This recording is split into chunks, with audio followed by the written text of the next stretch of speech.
মুর্শিদাবাদের গোপীনাথপুর শিশু শিক্ষা কেন্দ্রের বুথে ঢুকে ভুয়ো এজেন্টকে টেনে হিড়হিড় করে বার করে দিয়েছেন মুর্শিদাবাদের সিপিএম প্রার্থী মোহাম্মদ সেলিম। জানা গিয়েছে, মুর্শিদাবাদের ভোটের দিনে গোপীনাথপুরে 36 নম্বর বুথে সিপিএম এর এজেন্টকে মারধর করে বসতে না দেওয়ার অভিযোগ ওঠে। খবর পেয়ে সেখানে পৌঁছন মোহাম্মদ সেলিম।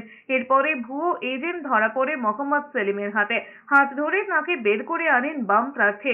মোহাম্মদ সেলিম বলেছেন, ফর্ম চুরি করে তাঁর ও দলের এজেন্টকে মেরে অন্য লোক বসে আছে, তাদের গ্রেফতারের দাবি তুলেছেন তিনি। যদিও সেক্টর অফিসার তাকে গ্রেফতার করছে না। এরপরেই লোচন পড়ে যান মোহাম্মদ সেলিম। সেখানে বুথে 200 মিটারের মধ্যে তৃণমূলের ক্যাম্প কেন তা নিয়ে প্রশ্ন তুলেছেন তিনি। এই নিয়ে কথা কাটাকাটিতে জড়িয়ে পড়েন তৃণমূলের সঙ্গে। সেলিমকে ঘিরে গো ব্যাক স্লোগান ওঠে।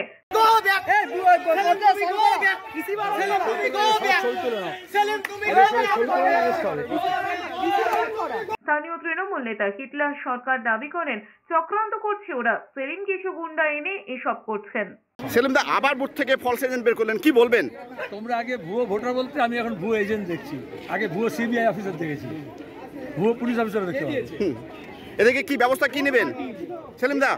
থানায় জমা দেবো।